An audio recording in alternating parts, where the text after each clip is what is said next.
Okay, hey everybody, I'm Peter Hamilton. I'm a senior consultant and executive producer some of the time, and I'm editor and publisher all of the time of the free documentary business newsletter. Now, in my practice, I always marvel at how producers get projects done. The competition, the scarcity of great ideas and talent, the ever-changing market in the Netflix era, they're just a few of the obstacles to success. So in today's sessions, I'll moderate 3 sets of inspiring producers who did get it done. The session format is that we'll track each project from concept through development and production, post-production, and finally to distribution. So why did we pick these 3 projects? They address very relevant themes that are attractive in the market today: gender and diversity. They also rely on very different development paths. They rely on different funding sources and distribution goals. They're not specific roadmaps for you as producers, but by studying them, you'll get ideas that'll help you make a success of your own projects. So, first project today, we're excited to introduce, first one out of the blocks, is Naked Generation Gender, and a big welcome to our panel, and I'll ask you to introduce yourselves. So let's go. I'm Michael McMahon. I'm the executive producer at Primitive Entertainment, a Toronto-based production company working exclusively in documentary. We've been producing premium nonfiction content for more than 30 years.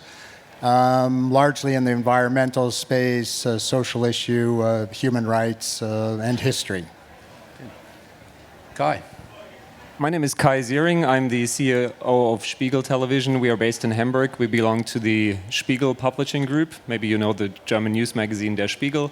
And we have 150 people working for us, and we are we do produce about 18,000 minutes a year, and we are specialized in documentaries in history, science, adventure, and we both work for the German market and for the international market. And I worked there for since almost 25 years. I started as a filmmaker, then I was the deputy editor-in-chief, and now I'm the CEO since 2019. Congratulations, Kai. I'm Ralf Ruckauer. I am heading the unscripted department at ZDF Studios. ZDF Studios is a 100% subsidiary of ZDF, the German public broadcaster and market leader since a couple of years. We are a big group of 30 production companies, and by the same time we are a distributor.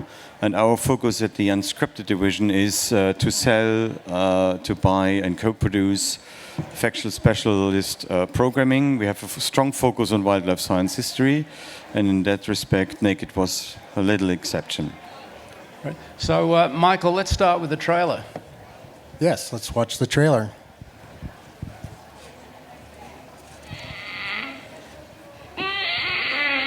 Is that a boy or is that a girl?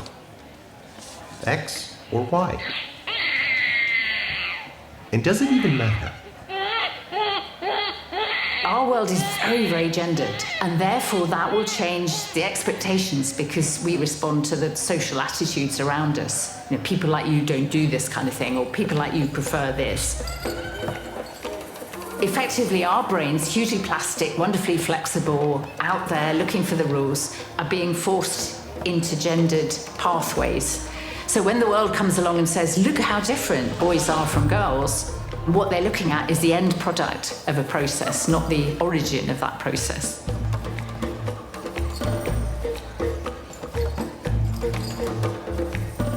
There is no evidence that the brains of newborn boys are different from the brains of newborn girls. A gendered world will make a gendered brain. Oh my, so it's just society that makes girls and boys, women and men different? Seriously? All right, let's do this. What's a woman? What's a man? What do we just imagine? And what is real? Our gender determines our whole life. But the question is how and why. And whether it has to be this way. Here we go. Lots of questions. honest answers, and naked truths. Liebe, die midlife crisis, femme et homme, non-binary, on hormones. Feminisme. Schwule und lesbische.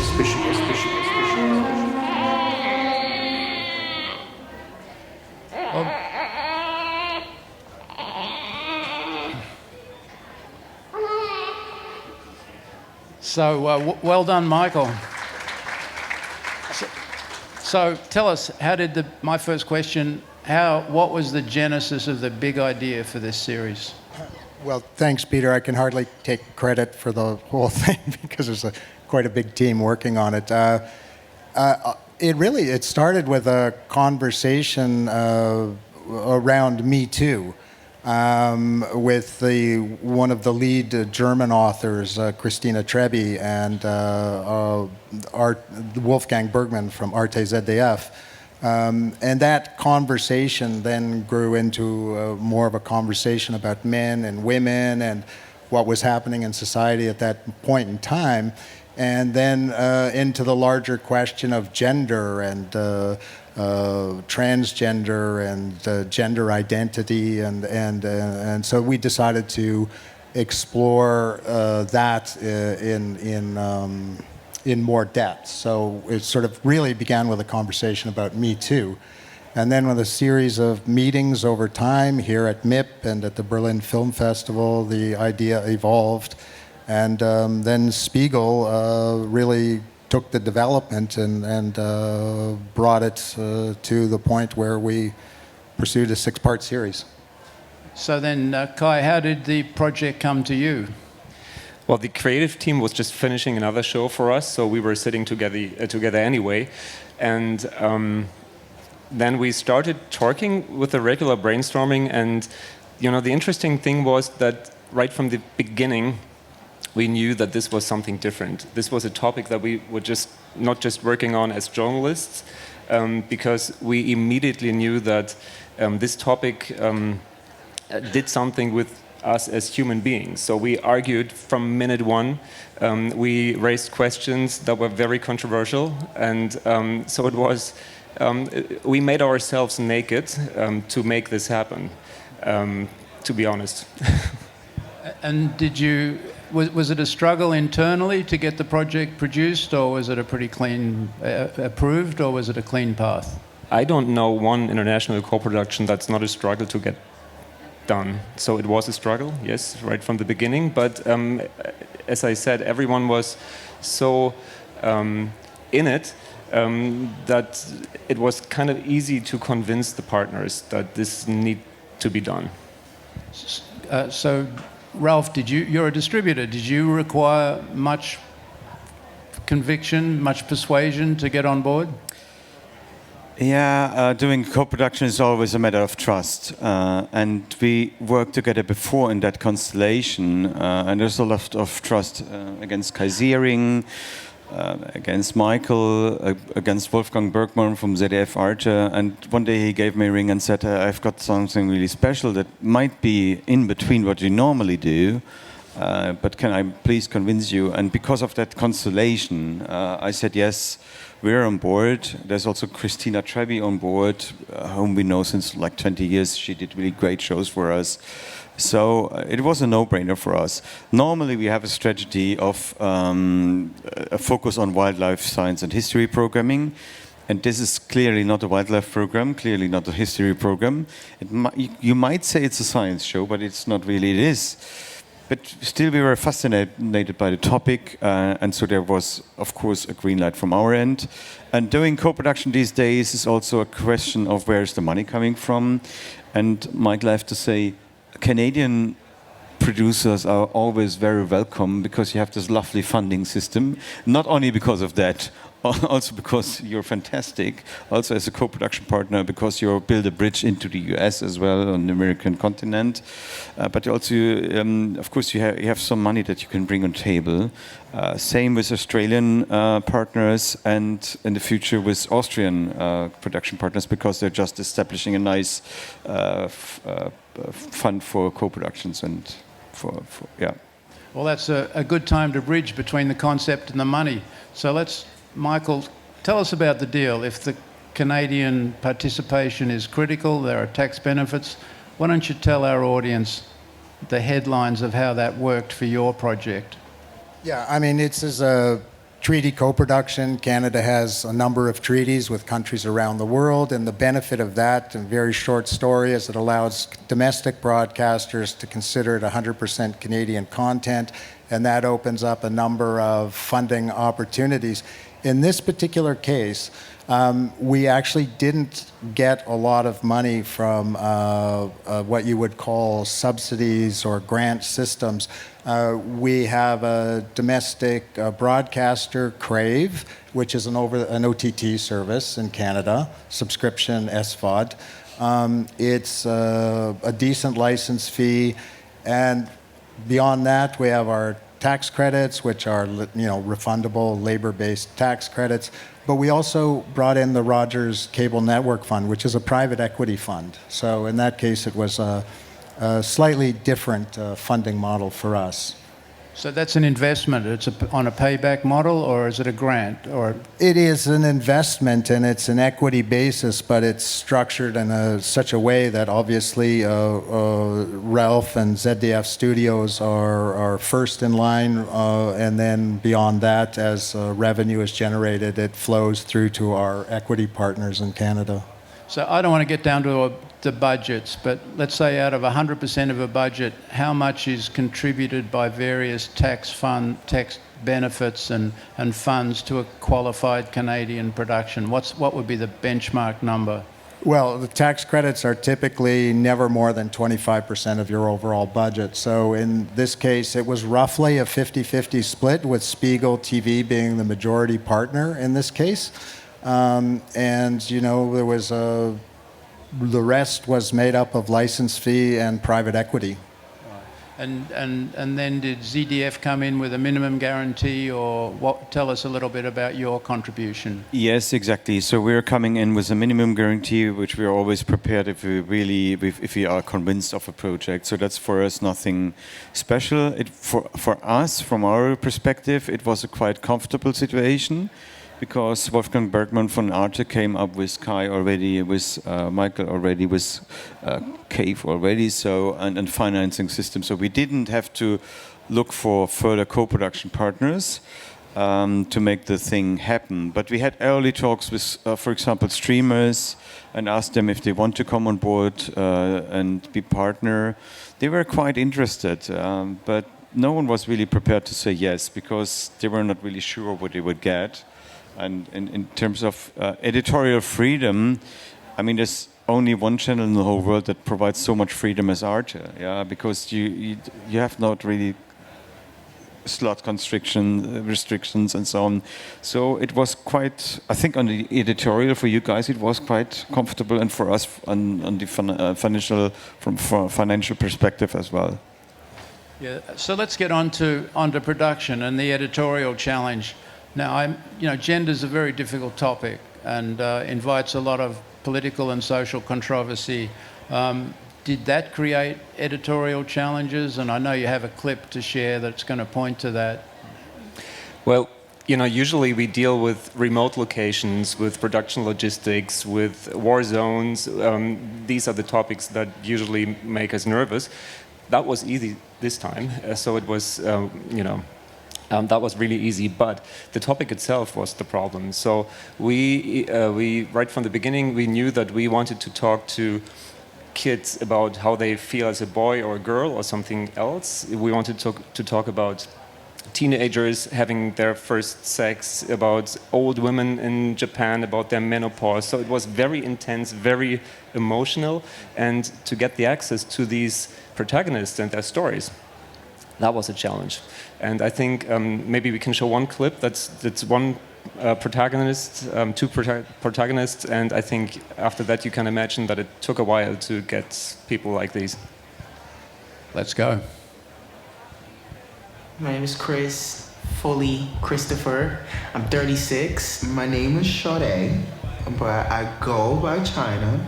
I was born in New York, born in Brooklyn. I'm 22 years old. I'm from Baltimore City, and I am a trans woman, and my pronouns are she and her and ma'am. And my pronouns are he, him, sir, anything masculine. Anything in the feminine aspect.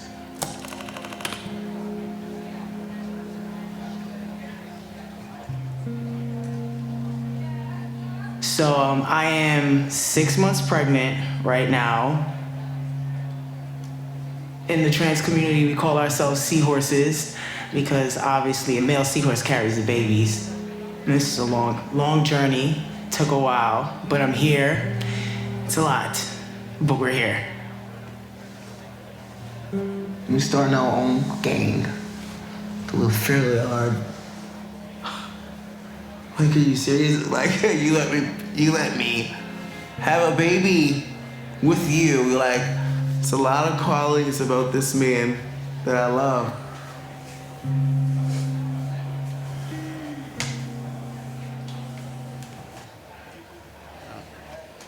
Wow. So, there's 4 guys on the platform here. I imagine you couldn't have proceeded with a production on that basis. How did you actually get that level of intimacy? Well, first of all, it's embarrassing that 4 male people are sitting on the stage, but Christina was not able to come. So we had a very diverse team. We had men, women, we had LGBT plus, and that was absolutely necessary because, you know, we wanted to really get into depth with the protagonists, and we wanted them to open their hearts, and that took a while, and you had to we could not have done it. Not at all. Yeah, I mean the director on the Canadian side identifies as gender queer, and you know, in that particular case, Chris and China, we had lined up another couple, very similar profile. And as we were getting ready to go to the States to film, they contacted us to say they had signed an exclusive deal with a reality TV company and that they no longer wanted to participate in the series. So then it was a question of finding, again, another couple that sort of fit the profile that we were looking for, and gaining their trust and starting again from square one. We also have another character, a young boy who's he's a transgender boy, you know, born as a girl, but at the age of 10, decided, well, at the age of 8, decided he was a boy, and was going through the process of transitioning and following him all the way through as to getting puberty blocking medications. So. And as you know, only because our creative team were LGBTQ were we able to get inside and have that kind of access and follow those stories all the way. And do you think that added timeline to the production? Did the sensitivity, did the backing out of key talent, did that make it all go longer than you expected?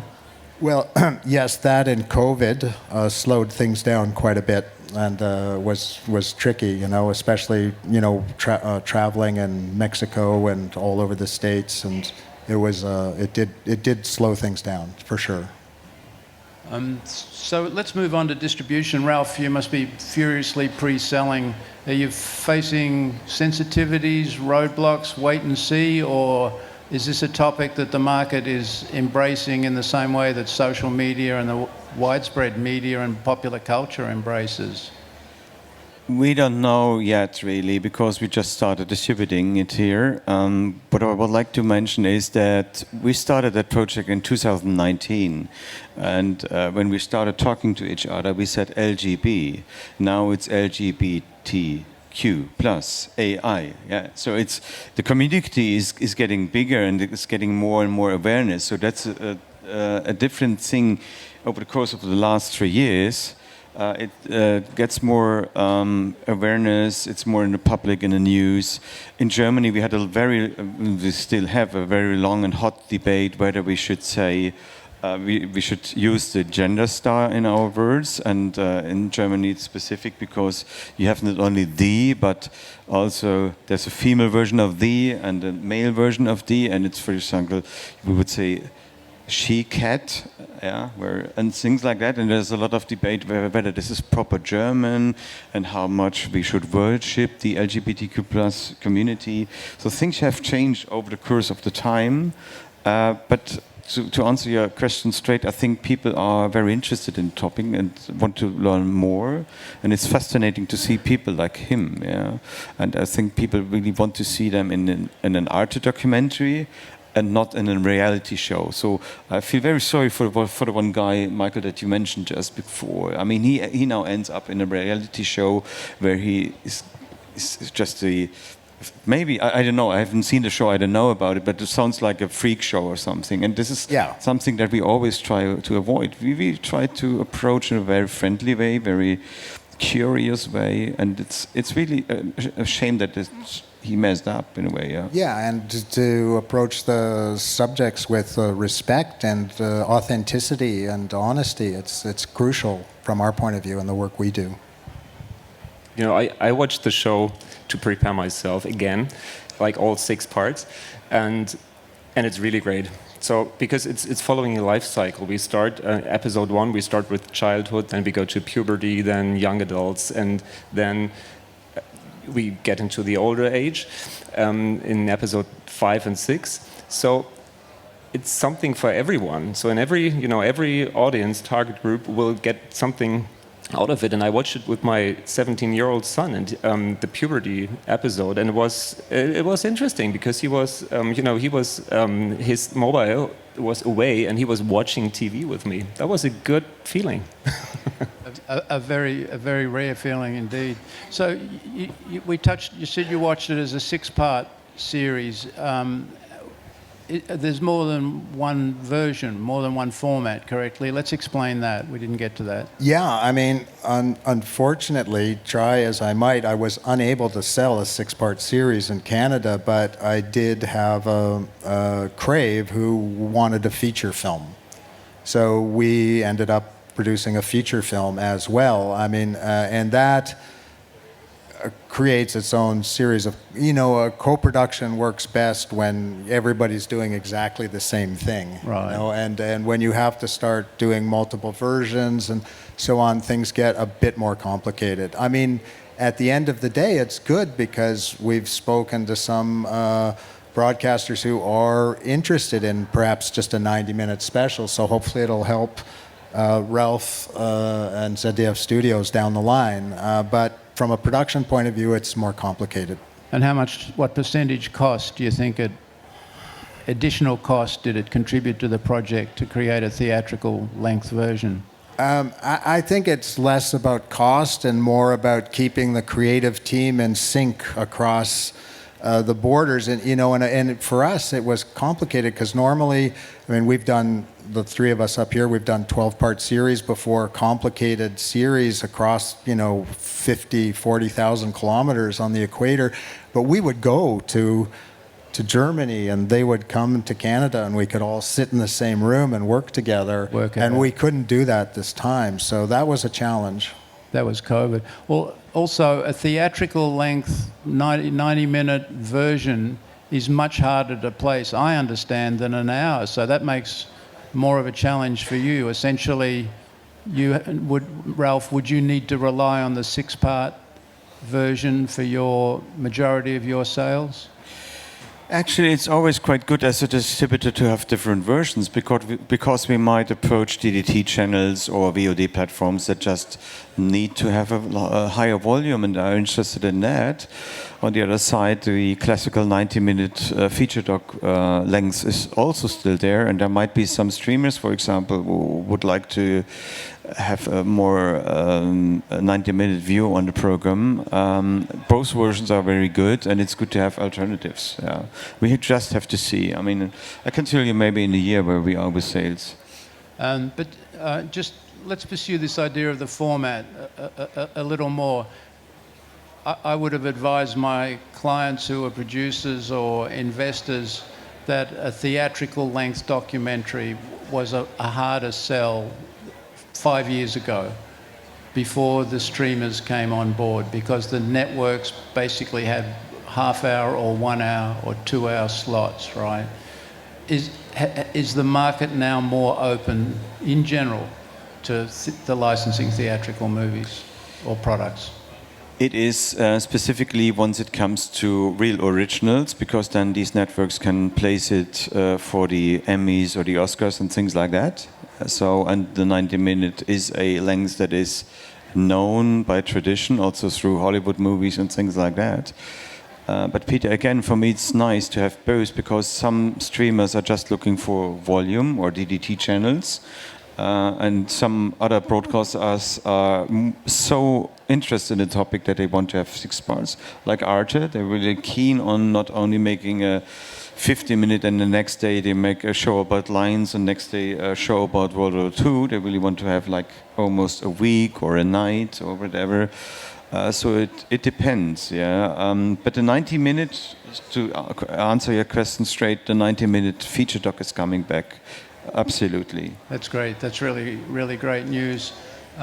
Let me, we've got just a few minutes left, and before I ask you for your big takeaway, I just wanted to ask you if there was any specific editorial challenge, any moment that you faced in the production of this film that you were able to overcome and that characterized just the challenge, the struggle of making a film on this delicate topic? I would say, you know, Chris and China ended up separating and are now co-parenting, and the director didn't necessarily want to pursue that storyline. And so it became a question about, well, really our main goal is to be authentic and to be honest, and you have to say it like it is. So there was some conversations in the editing room about how we're presenting and that we need to, at the end of the day, be honest about the stories we're telling. And you did present their separation? Oh, of course, yeah. Right. And then if they end up having the child together, and they're there and they're co-parenting, but there was some resistance, and I found that interesting from an editorial point of view. That's great. So listen, our time is up, and I was just going to ask you quickly for like one big takeaway, some fresh takeaway to you as producers and distributors, investors in programming, that you took from this project at this time. Why don't we start with you, Ralf? The major takeaway is, if you're a distributor and you're doing co-production with partners, it's always a matter of trust, and you got to be patient. I'm not a very patient person, and I had to wait for 3 years here. But I left them alone. I never asked them. So sometimes I met Wolfgang Bergmann in the ZDF Arte canteen, and I said, "Hello, Wolfgang. Are you still on that project?" And yeah. It's gonna be ready next year, maybe. But the outcome is fantastic. So therefore, if you're a distributor, just be patient with your producers. Great. What about you, Kai? Well, trust is the most important thing. So my takeaway is, if you have partners that you already produced with in the international market, try to, to keep the team and find a new topic for the new co-production, because then you know that something will come out of it. And the second big takeaway is, the more overlap you have in terms of versions, the better. So that this time it was, as Michael mentioned, it was a little complicated, because 1:90 on the Canadian side and 6:52 on the German side. So that makes it a little more complicated. Right. So try to keep as less versions as possible. Keep them synchronous. And have a great distributor who's patient. Good. What about you, big takeaway? Well, I'm reminded what a privilege it is to have partners where we can continue to make premium factual content, documentary. It's not easy. We've been getting away with it for 30 years, and for me, I'm always astounded. And to be able to participate in a series like this is for us really why we're in business. So. Well, congratulations. It's why we love coming to Mipcom. Thank you, everybody. A big round of applause for our partners. a very revealing session. Thank you, Ralph. Thank you, Kai. Thank you, Michael. Thank you also to our audiovisual team, often forgotten. They've worked hard this week. So thank you, and stay around for the next session. Bye.